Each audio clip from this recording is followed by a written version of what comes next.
Samajwadi party का असली DNA में समाजवादी पार्टी के ही बहुत पुराने समाजवादी नेता हुए और शायर हुए अदम गोंडवी, जिनकी की एक बड़ी प्रसिद्ध पंक्ति है, और ये मैं कैविएट लगा के बोल रहा हूं, ये उनके शब्द हैं, मेरे नहीं है। उन्होंने समाजवादी पार्टी में आए हुए आपराधिक तत्वों के हौसले बुलंद होने पर दुखी होकर लिखा था कि समाजवादी आंदोलन कहां पहुंच गया। उन्होंने यह लिखा था कि काजू भुना है प्लेट में और विस्की गिलास में, उतरा है रामराज यूं विधायक निवास में। और आगे उनकी लाइन है, पक्के समाजवादी हैं तस्कर हो या डकैत।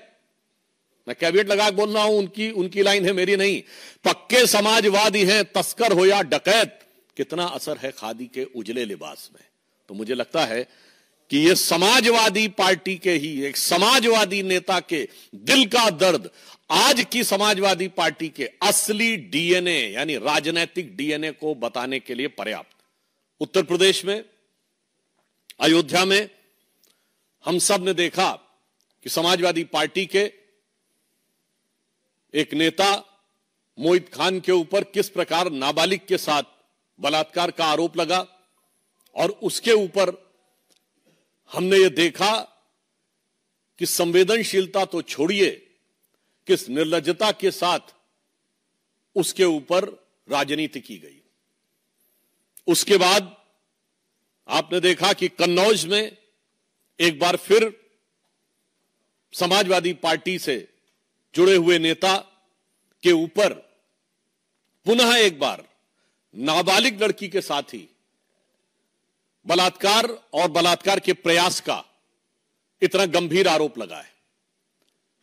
विषय अपराध एक तरफ है, परंतु अपराध के प्रति संवेदनहीनता उससे ज्यादा बड़ा गंभीर विषय है। कन्नौज के इस प्रकरण के ऊपर पहले समाजवादी पार्टी का यह कहना कि उससे हमारा ऐसा संबंध है, वैसा संबंध है नहीं है। जहां तक अखिलेश यादव जी की उनकी संवेदना की चिट्ठी तक अवेलेबल है, और उससे अधिक गंभीर बात है कि समाजवादी पार्टी की एक नेत्री ने यह तो स्वीकार किया ही कि कन्नौज का आरोपी उनकी पार्टी का पूर्व नेता है, उसके साथ एक बहुत ही संवेदनहीन और अशोभनीय बयान भी दिया कि 15 वर्ष की वह लड़की कौन सी नौकरी प्राप्त करने के लिए रात में गई थी। मुझे लगता है कि यह समाजवादी पार्टी की जो असली फितरत है और जो उनकी इस प्रकार के अपराधियों को कवर फायर देने में जो उनकी सीमा है, उसको वो दर्शाता है। हम ये कहना चाहेंगे कि उत्तर प्रदेश में एक दौर में समाजवादी पार्टी के नेता ने कहा था, 2 लड़कियां जिनके साथ बलात्कार हुआ था उन्हें न्याय नहीं मिला था, तो उन्होंने आत्महत्या कर ली थी। उसके बावजूद एक ऐसा असंवेदनहीन बयान दिया था कि लड़कों से गलती हो जाया करती है। आज मैं कहना चाहता हूं कि यूपी के जो 2 लड़के हैं, जो चुनाव के समय कहते थे 2 लड़के, उन लड़कों के साथ के जो लोग हैं वो गलती नहीं अपराध कर रहे हैं।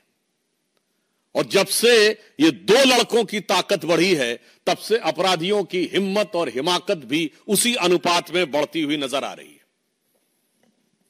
दुख की बात यह है कि इस प्रकार के विषय पर, जहां नाबालिग बच्चियों के साथ इस प्रकार के दुष्कर्म का आरोप हो, वहां पर ईमानदारी से, क्योंकि हम ये मानते हैं कि अपराध और अपराधी को जात पात, पंथ, मजहब और राजनीतिक दल के तराजू पर नहीं तौलना चाहिए, उसे सिर्फ अपराधी देखना चाहिए। परंतु उसके बावजूद बजाय संवेदनशीलता के अनेक प्रकार की मांगे की जा रही हैं। कोई डीएनए टेस्ट की मांग कर रहा है, कोई कुछ। तो मैं बताना चाहता हूं कि समाजवादी पार्टी का तो डीएनए ही क्या है। अपराध और अपराधियों का सहज साथ, यह पूरे उत्तर प्रदेश को पता है कि अपराधियों के हौसले सबसे ज्यादा बुलंद समाजवादी पार्टी के शासनकाल में होते थे।